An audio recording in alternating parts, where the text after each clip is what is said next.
Fala galera, Christian aqui no comando do Heavy Culture hoje e estamos aqui com Ace Wild, Bulldozer, direto da Itália. E hoje vamos ver o que anda acontecendo, o que o Bulldozer está planejando. Então tá, welcome Ace, and it's very nice to have you here today, okay? How are Thank you you very doing? much. I'm all right. Okay, Yeah.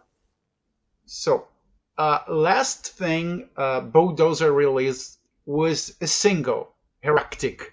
How was it, the reception of the single, and if you have anything planned for the future? More Uh, singles or a new album that's or an EP, something like that. that's a big headache because actually the single was released after many years of discussion and disagreements, and yeah, I mean it's something I really don't like from the point of view of music. Yeah, Because it's I don't know, it's kind of compromise. I like the lyrics. I don't like the melodies. I really like the video. I like the concept because it's a very important historical event, and it's dedicated to a great heretic, Giordano Bruno, yeah, who is one of the greatest men, in my opinion, who lived in this planet.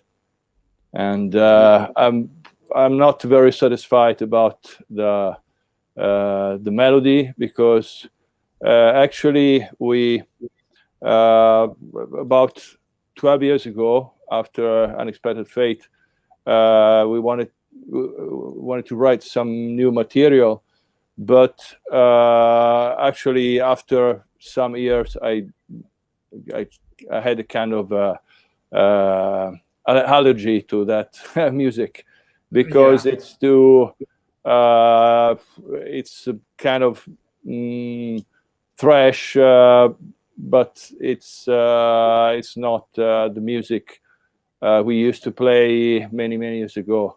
And for this reason, there's we are still have no idea. I mean, we have different ideas in the band, so I don't know if we will find an agreement or we will find a way to create new stuff.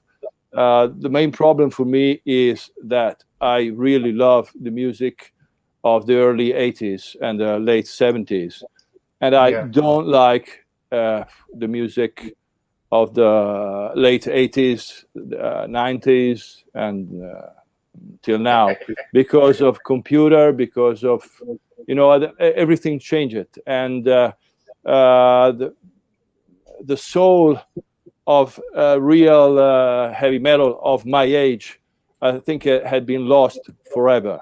I mean, it's a big pain in the ass for me. I mean, and for this reason, I accepted to go on playing with the band, but I wanted to go back to the early 80s. In fact, Yeah. now we are proposing something which is the traditional Bulldozer of the first two albums. And that's what we did last year in autumn in the United States. And that's what we are proposing this year. We have already scheduled about 20 concerts around the world, and we will Oh, wow. play the music of the early 80s and not the music of all the, let's say, Current, younger music. Yeah, yeah, the current the scene. current, exactly. Yeah. Well, you kind of answer one of my questions that I was going to ask you about how you see like the new black death metal scene, because it, for me, in my opinion, there are great bands nowadays, but they don't seem to be as organic as in the 80s, as you mentioned. There is lots of computers. You can record an album at home with the guitar by yourself, programming a drum and things like that, programming the drum, sorry. So it's like Yeah, half of the. Yeah. the thing was lost, as you said. Yeah, It's I like mean, when we started, uh, actually we had no click, we had nothing. We just played, and everything was human performance. Now, human performance is maybe 50%, maybe more, but even if it's everything is performed, it's all in a cage, in a grid, and yeah, that's terrible. That way to play music, I think it's terrible. In a classical music, they would uh, puke if a classical musician, play exactly with a metronome, I mean, with a click, because I mean, originally music is tempo rubato, is the rhythm is continuously changing. Uh, Even our heartbeat is changing continuously, and why yeah, we should, it's like dance music, actually modern dance music, because in the 70s dance music was performed and was much better, but in the 80s, they started with the computer, with sequencers, etc., yeah, etc. And I mean, I have to confess something. Actually, our fourth album, Neuro Deliri, was concepted in that way. It was kind of a machine production, yeah, because it was made and recorded on a grid. And maybe we yeah. have been the first to do that, but actually, I love the song of Neuro Deliri, but I hate the production, Yes, 100%. like yeah, I understand. It's like nowadays, even the old bands are struggling to keep their original sound. Like lots of bands that are still performing, they change it a little bit because of the quality of the instruments, because of the recording system. It's so completely different. Also, I think the producers have kind of a blame on it, like in the 80s, for instance, when Bulldozer started with all the scene, the producers had no idea of what they were producing because it was completely new. It's like Yeah, the noisiest thing ever, it's like I think exactly. the guys that time were like, really, oh my God, what is it? And nowadays we have producers giving their opinions all the time into music, like, no, I want to produce this way. You compose the song, and then you have a guy saying that your song is only good if you accept what he says. How do you see this, and how do you feel about it? I mean, this is music for business, Yeah, Of course, there's an industry, and nowadays, because of Spotify, Apple Music, you need to have a very big, audience.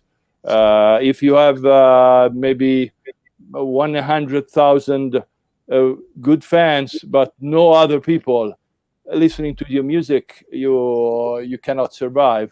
So the industry needs mass, big quantity of followers, and for this reason, everything is planned like an industry. Where there are people specialized in mixing, people specialized in mastering, people specialized in arrangement, people specialized in production, and it's an industry. Maybe the greatest example of that industry is K-pop. yeah, They were unknown maybe 15 years ago, or maybe, and now you find some of their artists in the in the top charts or in Billboard, uh, yeah, because they had an industrial approach, uh, and metal, unfortunately, in a way, is following this way, and I think the real spirit of my age, I think it's almost lost.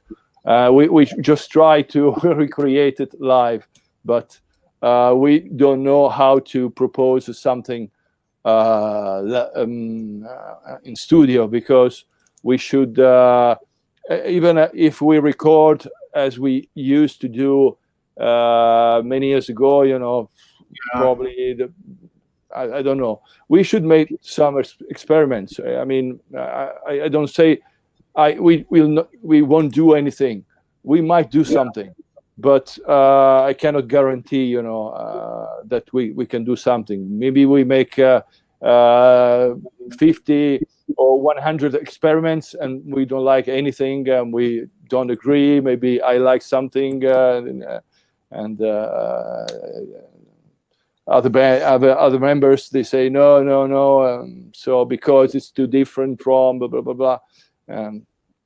We might not do anything, but I can't say for sure that we won't do anything. I don't know. It's a big question mark.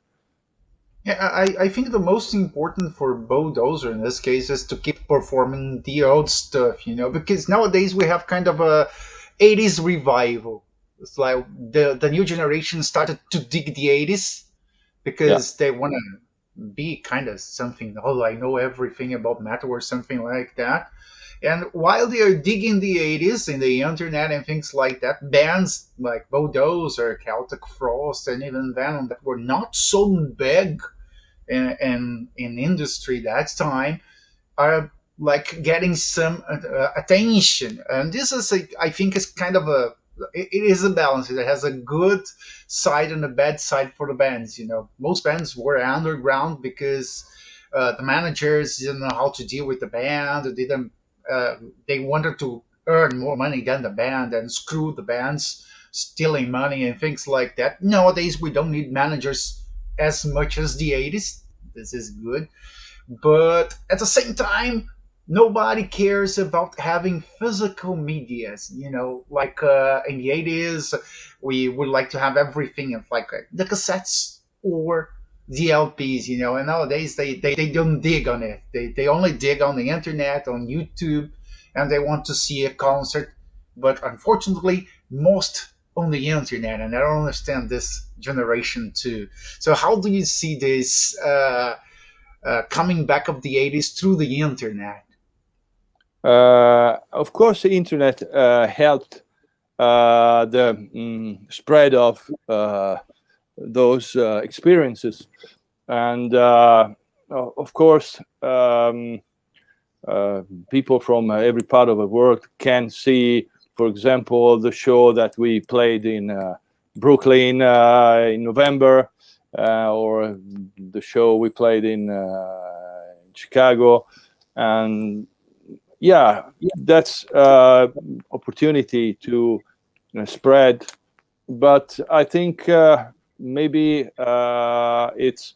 I was speaking with Monty Connor, who's the manager of Nuclear Blast USA, and he said for bands like Bulldozer, there's no actually a real business opportunity, but there's considerable following that can give us possibility to make good concert in front of a lot of people. So that's I mean, fortunately we have the possibility, Bulldozer and other bands from our period, we have the possibility to play live and to do what we did 40 years ago. That's the big opportunity. And of course, with YouTube, some fan can spread, the experience. I mean, it's not the same thing if you look at a video and if you go to a concert. There's a big difference, but you can have an idea. Yeah, that's the best part. You are performing the old albums, right? Do you have plans, or anyone has plans to bring Bulldozer to Brazil or something like that? Would this could happen, like having Bulldozer in Brazil? I think our manager is discussing with a promoter from Sao Paulo, and we might perform in September. Wow, I that think would be great. they are discussing, and there's a real possibility for Bulldozer to play again in Sao Paulo. Yeah, because you have lots of fans in Brazil, like Yeah, yeah, Bulldozer I know. is very known here. We came a few years ago. Yeah, it was a great experience. Of course, the PA and the venue was a little bit, but it was okay. I mean, we could, and we were just experimenting a different way to play live, because when we reformed, I was just singing, but from that South American tour in 2018, I wanted to restart playing bass, because my bass is part of Bulldozer. So it's, I mean, we recorded a DVD a few years before the Latin American tour, and actually it's another band. It's not real Bulldozer. So fortunately, that tour was very important for me to understand how to present the real old Bulldozer. Yeah, for sure. Yeah, I hope you can succeed coming back to Brazil, and also you can play in more cities. Not only in São Paulo. Like other cities would be very interesting to have, like a South American tour. Even a small, but it would be great. Yeah, we did in 2018. We played 13 gigs from Brazil, Argentina, Chile, Peru, Ecuador, 3 in Colombia. Then we went to Costa Rica, and 4 gigs in Mexico. But this year we should play in Brazil, at least one festival, and 99% we play in Mexico too, in Monterrey, in another Great. festival. So I hope, and we should finish the US tour, on the West Coast, because we started with the East Coast, and now we want to finish, the tour. We made it in 2 different periods. Great. I'm not so young, so I prefer not to play too much, because I want to be in the best condition. Yeah, I So understand that. we move with a van, so every day van. Yeah, it's not like the old days. I Yeah, I know. mean, exactly. I mean, if you do at 40, it's something. If you do over 60, it's something else. Yeah. Yeah. Well, it's like one question about Bulldozer that I would like to ask is, like, if you had to perform one of the first albums entirely in a concert, which would be? We do the Day of Wrath now. Yeah. Absolutely. Actually, we just omitted Enzo's funeral. The very last song, because it's too. I mean, it's not a real song. It's a kind of. It's a very special song, and we played also the whole the final separation without the death of God, which is a little bit too long. Maybe it's the people might be a little bit bored, because it's a very important concept song, and it's good if you listen carefully home, but maybe it's not the best song to be performed live, because it's kind of it's a very long song. But we did mostly the Day of Wrath and the final separation in November, when we toured, and that's what we are gonna do this year, almost every concert, except in Poland, where we will play the entire Live in Poland, the same set list we did in '89. Mhm. Well, I don't know for Bulldozer now, but most of the audience nowadays, they are like different. We have old fans and a whole new generation that is kind of weird. They are more focused in filming the concerts with cell phones. They don't. They seem to be there just to oh, okay, I am in a heavy metal concert while the old maniacs are there, even with the band back and they're banging their heads. It's like you have like two sections of metalheads. The whole metalheads and the old ones. How do you see that? I don't know if it is happening also with Bulldozer in the concerts, but most of the concerts I've been through lately, because I'm also kind of old. I am 46 years old. So it's like most of the concerts has been like that for me, like you see like old guys over there and you see like a bunch of new guys like with a face of surprise looking at the bands like, this is how the old men play. Yeah, I mean, that's the reason why there are a lot of reunion with all the icons. Unfortunately, the music industry is focused on icons, and Yeah. that was a big problem, I think, since the 90s, because there are many bands that I was really liking. I don't want to tell the name of those bands, but there are a Yeah. lot of bands I was really liking at the very beginning. Then not much, because they turned into icons, and a lot of people want to see and want to make the picture of the icon. I mean, if I walk on the street with Formula One driver, or with I don't know, the best Brazilian soccer player.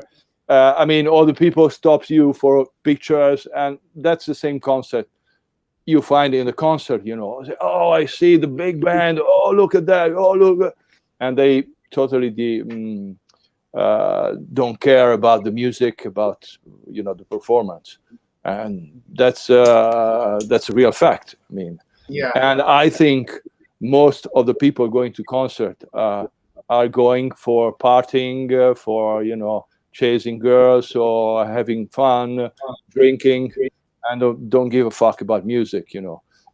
That's what I think, honestly. But that's Yeah. what Kind happens. of, I kind of have to agree with you, because also most of the people they go there, they pay lots of money to see like a big band, and we have the opening acts, and they seem not to care about the opening acts because they are there just to take pictures of the band that they wanted to see. Exactly. And they don't care about it. Sometimes you have great bands as the opening acts, and they don't care about it. This is like kind of a pain. Yeah, because they are looking for the icons, and they say, I was there when the icon was performing, so I have, it's Yeah, it's like it's the feeling is completely different.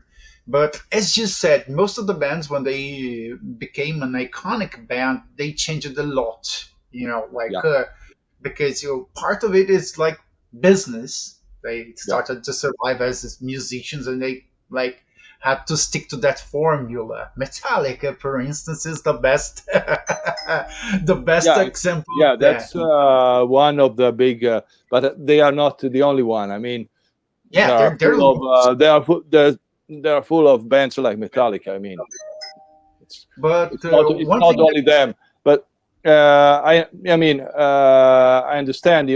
That's an industry. They are feeding maybe 1,000 families. They are paying Yeah, salaries to 1,000 families, and if the industry needs them to do something, they must do something, because that's the law of the industry.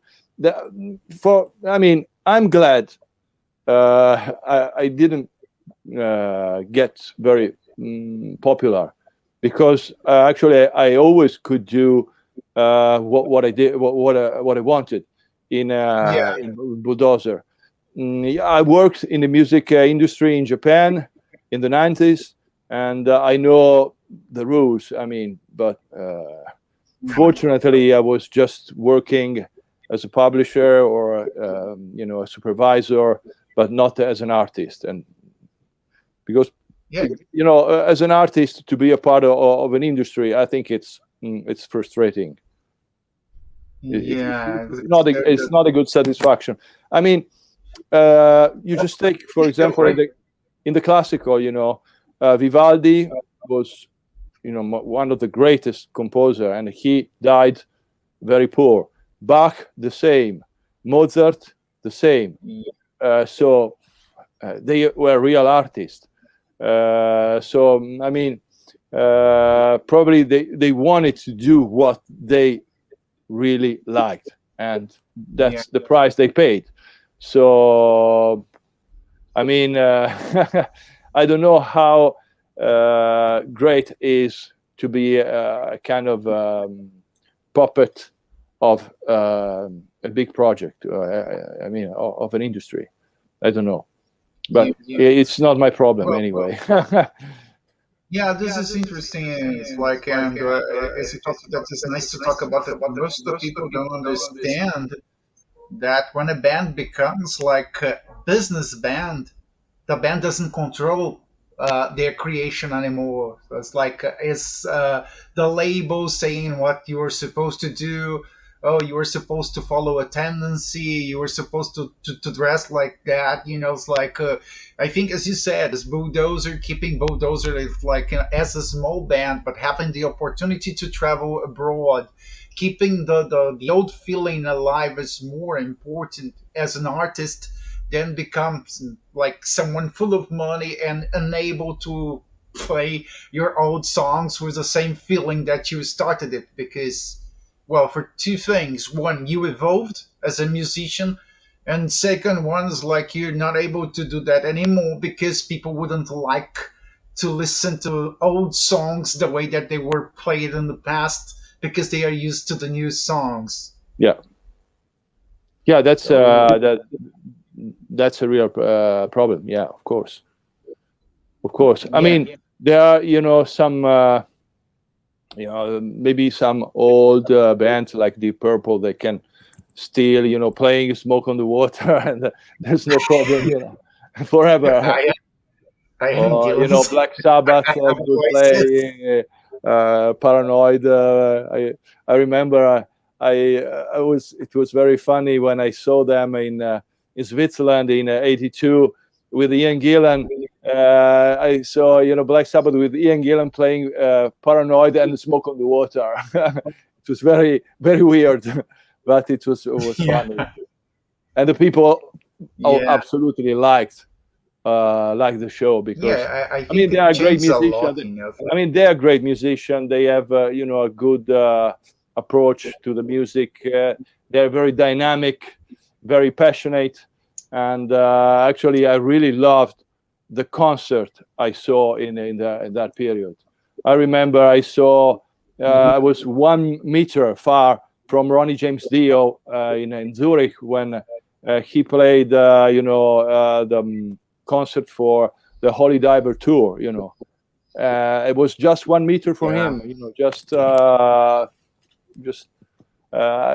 was like being on the stage, and their performance was absolutely unbelievable. I saw the very first two Venom and Metallica gigs in Europe ever. So I saw many things, many interesting things, But now it's very rare I get really excited when I see a concert. It's very rare, unfortunately. It's not the same. But one thing is important. Yeah. But one thing is important to mention about Bulldozer, as you said, is like, and I'm watching in the back of yours, as your bass player, and the fact that you were playing and singing the bass, it is kind of trademark of Bulldozer as Motorhead. Yeah, it's like, I think half of the people wouldn't like to see Lemmy just singing and without playing the bass. It's the same for Bulldozer. I think it's the most important thing is you there with the bass like playing like the exactly. It's actually it was a wrong decision because when we made the album Unexpected Fate, I mean the bass parts were kind of complicated. I mean, and they were not very simple, very full of impact. They were kind of a little bit complicated. So for me, I mean, I was very stressed with my job. I had problem with the family, blah blah blah, and so I had not enough time to prepare a good show with the bass. So that's why when Bulldozer reformed in 2008, when we played live in 2009, I didn't play bass, and that was another band actually in comparison with the actual Bulldozer. That's definitely another band. Yeah. So I'm glad I could go back to my roots, of course. And Lemmy, of course, it's my basic inspiration for the early Bulldozer. No question. Yeah, I'm glad to hear that too, because as he said, it's like a trade. It's a trademark, you know. It's like the stage, absolutely. bass, and things like that. I mean, I saw also two different Lemmys. You know, one Lemmy until let's say Another Perfect Day, and the Lemmy with after Another Perfect Day with Phil Campbell and the other people. And to me, they are two different bands. They are not the same band. But I mean, some people like both. Some people like only the first. Some people prefer the last. I mean, I definitely like the very first Motorhead. Yeah, No. it's the best. It's the best. Well, talking about technology and your preferences, obviously, which one do you prefer, the CDs or LPs? I know. That's a big question. I remember, honestly, when I received, a present from Dave Lombardo, the Rain in Blood LP, and I had also the CD, and there was a big difference. The sound was totally different. Nowadays, I mean, CD is not the best quality of sound, and the mastering procedure is totally different. It's the analog mastering for LPs, if it's made very professionally, it's really high quality, because you have a lot of frequencies that you cannot get. You cannot listen with the digital mastering. At the same time, the digital sampling technology allow the musician to have a very, very sophisticated quality of recording, which is not the CD quality, which is basic. It's much, much more. And I mean, I'm open to any. I mean, there are different products. Of course, what I like of a CD is you have a big cover. You can read the lyrics. I mean, you have a picture inside. Like in the 70s, I bought a lot of CDs, or a lot of LPs in the 70s and in the early 80s. And I loved, the format. Cassette, I think, is a kind of a fashion, because actually the quality is them anymore. It's like I had lots of cassettes. It's just a souvenir, the music cassette is a souvenir. But anyway, it's symbolic, because in the period when we started, many emerging bands were using the music cassette to to distribute their music.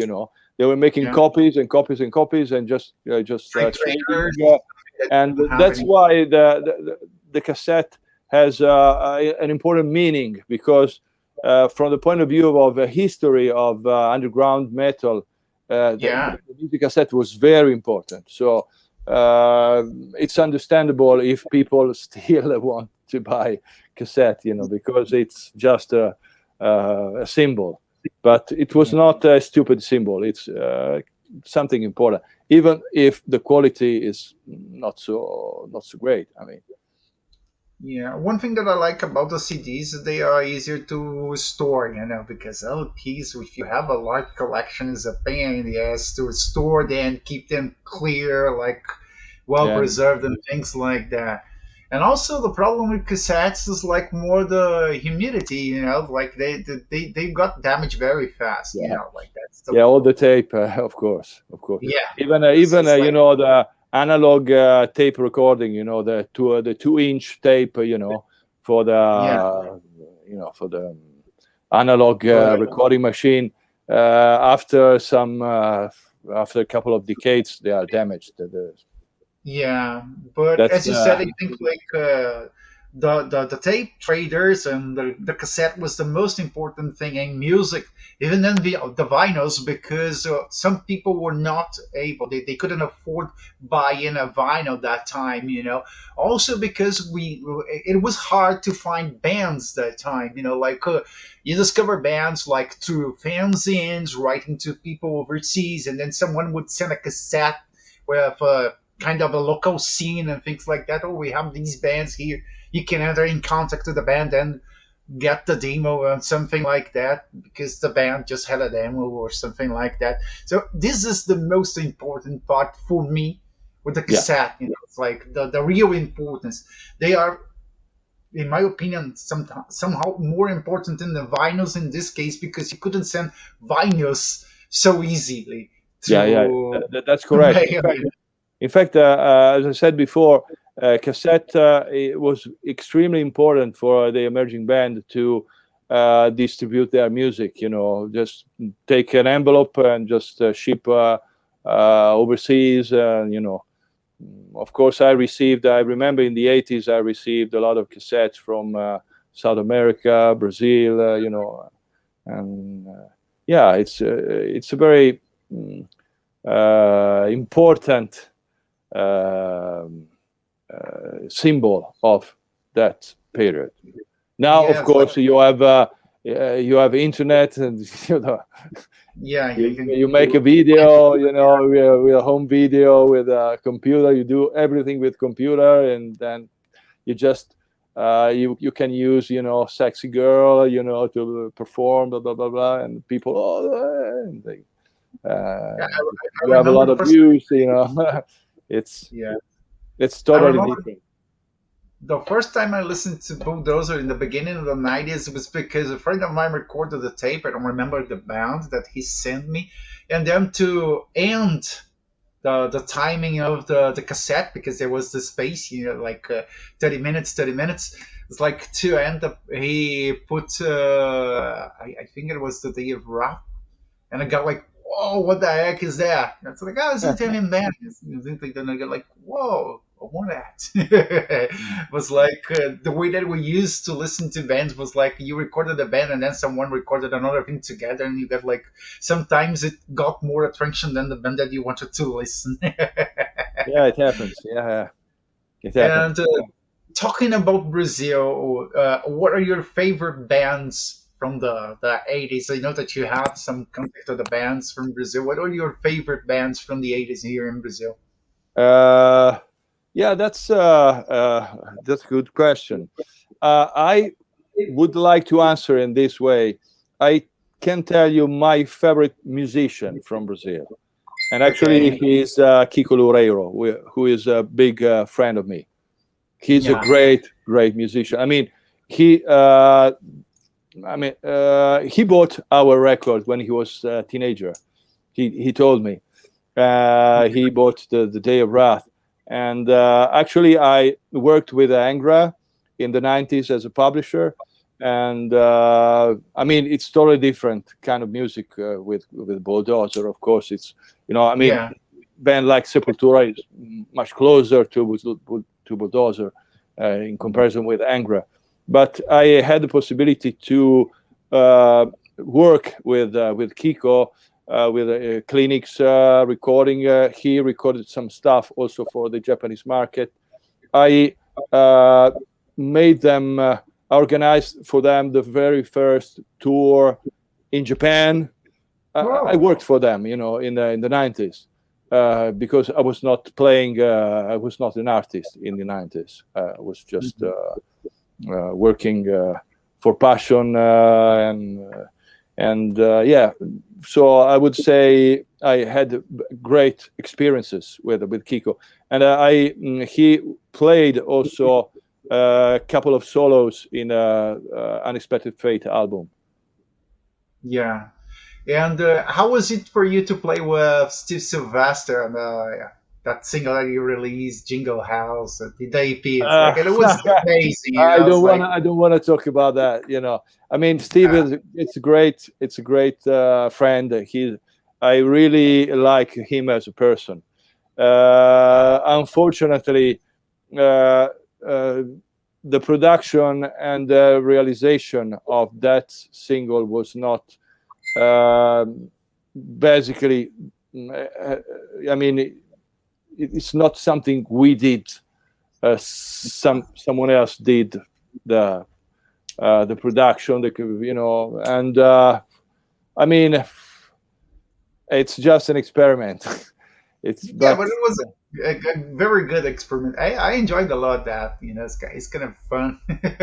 yeah, it's something funny, but it's a kind of a joke. I mean, it's a good joke.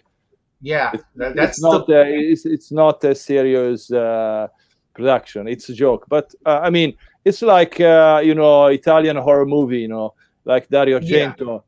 I mean, they are not really horror. I could not be scared to see a Dario Argento movie, because it's. Uh, I mean, it's not real. yeah, It's funny for me. It's yeah. humor more than horror. I mean, but I like it, of course. I think the most real Italian thing that's like I've listened to is like Bulldozer, obviously, but I mean Dracula was the first thing that I listened to, like with like the feeling of being in a horror movie or a nightmare or something like that. It's like that was something that really was like, Yeah, I mean, in yeah, Italy, there are some, there are good artists. I mean, mm, uh, it's not. It's a very particular country, with a lot of yeah, mixed people. I mean, and there are lots of tradition, a lot of religious oppression in the centuries.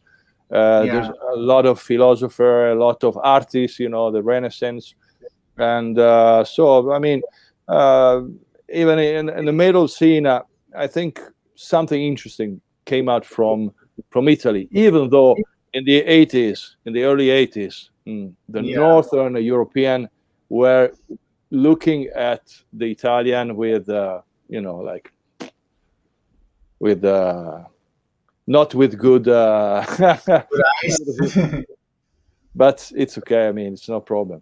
I mean, when, for example, Fabio Leone, Fabio Leone for sure. He sings it with Angra now, and Yeah, when he started, the opera, tenor, power metal, the German. Oh, great, great, great, great, great. Yeah, so, I mean, yeah. but we Bulldozer was in Germany was basically hated. Maybe There's just like a just good side. maybe 1 or 200 fans in total. They are in Germany. There are dozens of thousands of metal fans, but Yeah. people who likes Bulldozer maybe 200 or 300 maximum.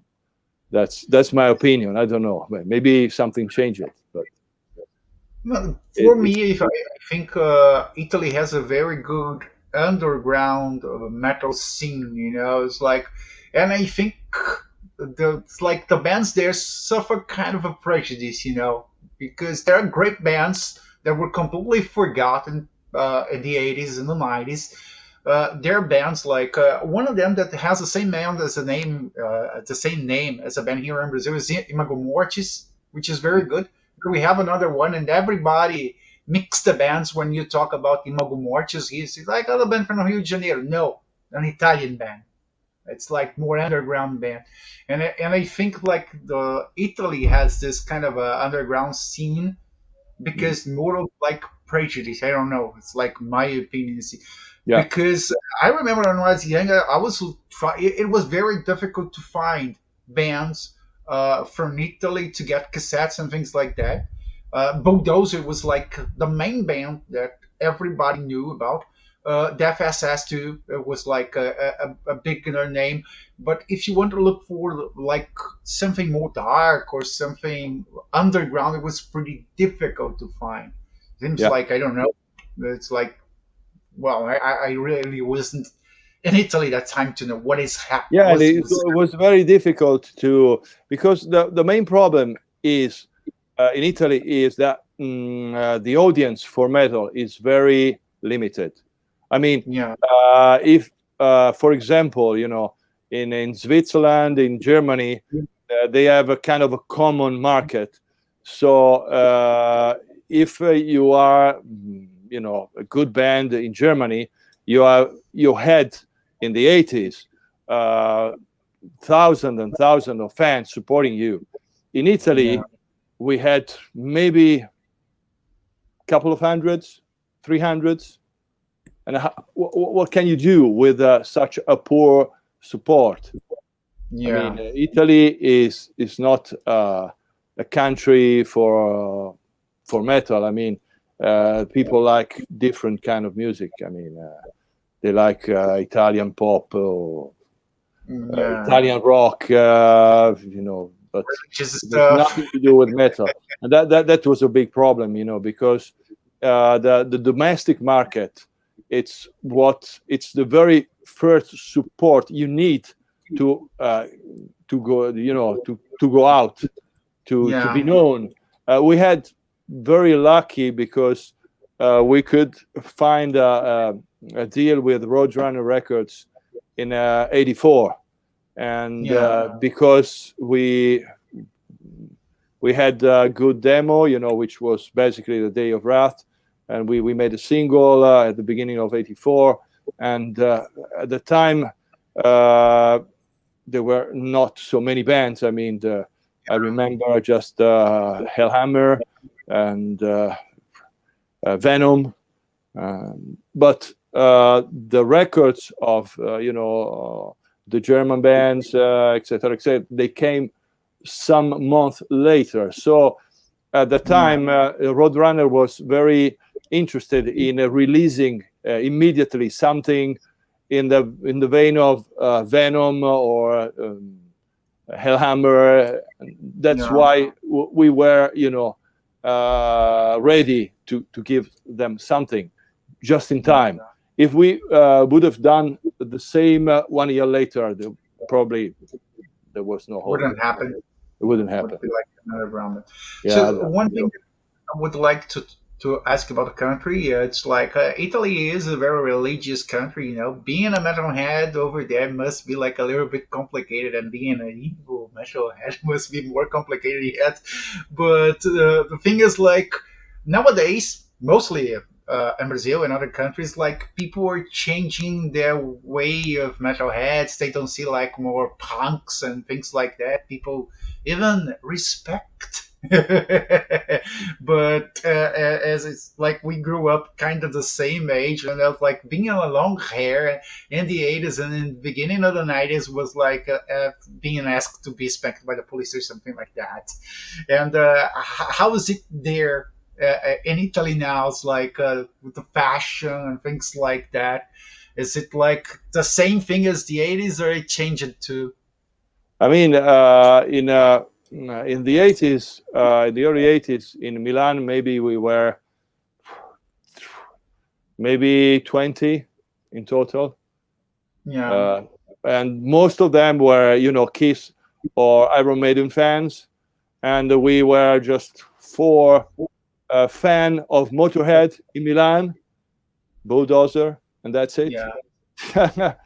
I mean, in '83, '84, I mean, You're the that's evil was the guys there. situation. So we were like aliens, absolutely. We were we were seen like shit by the people, of course. Yeah. Because we were very, very rare, and I think it's still a miracle how we could, do something in those conditions. It was very, very difficult. Yeah, I think nowadays people are not able to do the same thing as you did because the conditions, now they have everything on your hands. You don't have any struggle to find instruments. You don't have any struggle to find people.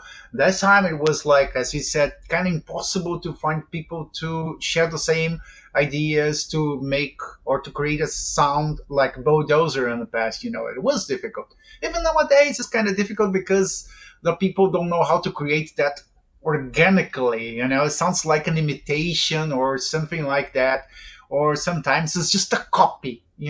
Just because of a revival or something like that, just because they didn't suffer the prejudice we suffered. They were like didn't have. It's like nowadays they have support from the family. We didn't have support from the family when we decided to listen to heavy metal, and it's like, I'm gonna play this. I'm gonna be. Yeah, yeah. That's correct. Yeah. Absolutely. Yeah.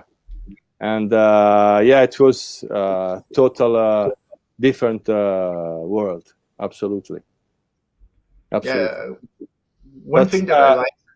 But I mean, everything changes. Everything's different. It's life. I mean, everything's cannot survive forever or can be stable forever. The only thing we can do is try to repropose something, some feeling, some experience, some passion we had 40 years ago, and just play and say, this is. I was very happy when Moni Connor brought me that he really likes Bulldozer, and he said he went to see our concert in Brooklyn in last November, and he said, well, I closed my eyes and I felt I was in '85, and I said, that was a good sensation. Yeah. Of course, you are playing better now because you have more experience. You have, but the performance itself was very similar to the performance of Day of Wrath. Day of Wrath is 100% pure performance. There's no, maybe you have some reverb, but the performance itself is 100% human. It's no fucking machine. Yeah, because as we were talking, nowadays everything is not organic. Not even the feeling is organic. I think because they don't have the same revolt we had. They don't have the same spirit we had. And I think it's funny because they say like, oh, the 80s were the best. Because you didn't live that fucking time, you piece of shit. Because if you were there, probably wouldn't survive that time. And so I really get like pissed when people talk about that without being in there. Because only people who grew up that time know that was like a piece of shit. It was impossible to get something, to get information from the bands. Like I remember when you get an album, you think it was like the first or the second album, then it's like, oh, this is the third album. You're like, fuck, I have another two to find. Yeah, exactly. In fact, the first album I was speaking with Tom Araya, who's a good fan, and we were talking about Venom because actually it's one of the biggest influence for me and also for him. And he said the first album he listened from Venom was black metal, not Welcome to Hell. I mean, it happened a lot in the 80s, It's yeah, absolutely. And for me, it was one of the greatest surprise to listen to that album. I mean, as well, when I listened to the early Motorhead said, oh, Yeah, it's like big the shock. surprise, kind of a Yeah, shock. yeah, Nowadays, it's very difficult to listen to something and say, oh, yeah. I everything think is, it's oh yeah, this is nice. Yeah, oh, look at this. Yeah, blah, blah, blah, uh, blah. But it's not that the shock is like, how can't they do anything effective? yeah, I mean, it was really, yeah, And this is interesting because nowadays we have lots of very good musicians, people who are really play the instruments really well, but not able to compose a song that you really feel energetic or something like that. And so, like if you compare, like you like Angra, if you compare Angra to Bulldozer, for instance, it's 10 times more technical. There's the feeling; it's completely different. The feelings, it's like we are comparing two different bands, but if you're comparing the feeling of Bulldozer, it's like the same kind of feeling when you were listening to Angra, if you like Angra, because you were able to understand the feeling of the thing. And for me, people seems not able to understand feeling anymore. They yeah. only care Maybe, about. maybe yes, because I think the way to produce it's so technical, it's so precise that you miss the feeling. I mean, Yeah, I think that's the main problem. But of course, I mean, I worked with Angra, so I know a lot of their works, and also I published a couple of their albums for Japan, and yeah, I mean, they are great musicians. I mean, there's no question. yeah. I remember I spoke with Raphael, with Kiko, uh, and yeah, Yeah. they are great Well, musicians. and They just have good feeling, and Kiko, I think it's one of the most extraordinary guitarists in the world. for sure. Absolutely, absolutely. Still talking about these feelings and things like that. To finish too. Also, we are almost finishing here. Uh, how do you see and how do you listen to re-recordings? Because we have always talking about Exodus when they decided to re-record Bonded by Blood. It sounded like shit.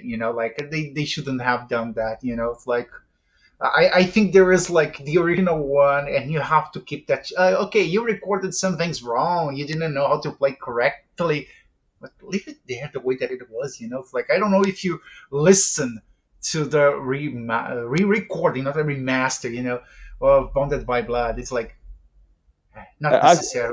to be honest, I didn't. Yes, it's like it's good for you not to listen because you're gonna listen to that. It's like why? I don't know. I mean, it's It's like I don't know. It's I mean, it's a personal choice. I mean, maybe it's I have no idea why they do something like that. I mean, it's I really like when for example, just thinking about Motorhead, the original yeah, version of Overkill from the album Overkill, and the Overkill performed in a No Sleep Till Hammersmith. To me, it's another song. It's three yeah, times, four times the power, and we were so excited.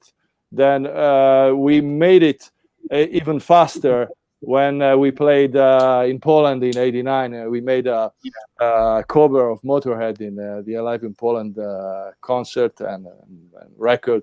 And of course, let me listen to it. yeah. He was laughing when someone asked him about that. But Oh, nice. yeah, it was very. I mean, uh, sometimes you feel the need to redo something, Yeah, but sometimes it works. Sometimes yeah. who knows? But I mean, You don't keep the same feeling sometimes. redo something. Maybe I mean in the past. I mean, just to think about Highway Star from Yeah, Deep Purple. The version in the studio album and the version made in Japan. I mean, that's the live. There's something, Yeah. So why not? Yeah, for sure. Well, it's like we are ending here, okay? It was a great pleasure to talk to you, okay? It was an honor, actually. And also, I would like you to leave a message to the Brazilian fans here in Brazil, and we really hope to see you performing here again, playing the Yeah, I bass. really hope to Bass. come in September. I mean, Yeah. our manager told me that he already found the agreement, and I really want to come to Brazil again. So I hope to see you guys very soon. I mean, September is maybe 8 months from now, maybe, Uh, but there, it's not there is it's not a enough long time. time. It's not a long time. I mean, Yeah, uh, but we we can really wait. hope it happens because it's going to be like fantastic to see the band playing here again. Okay. Just to speak a little bit in Portuguese for the audience here. A gente está terminando aqui, galera. Então não se esqueçam, né? Toquem no sininho ali, né? Deixem o seu like, se inscrevam no canal, né? Quem quiser fazer Pix para ajudar o canal também tá ali embaixo, né? E obrigado pela audiência e em breve voltaremos com mais ícones do Metal Underground para vocês aí. Okay. Ace, again, it was really nice to have this opportunity to talk to you. Okay. It's like, I really feel Thank very you very honored much. about it. And thank you very much for Obrigado. patience like that. So, bye bye. And Bye bye, and hope to see you very soon this year. yeah, for sure. All the best. Yeah.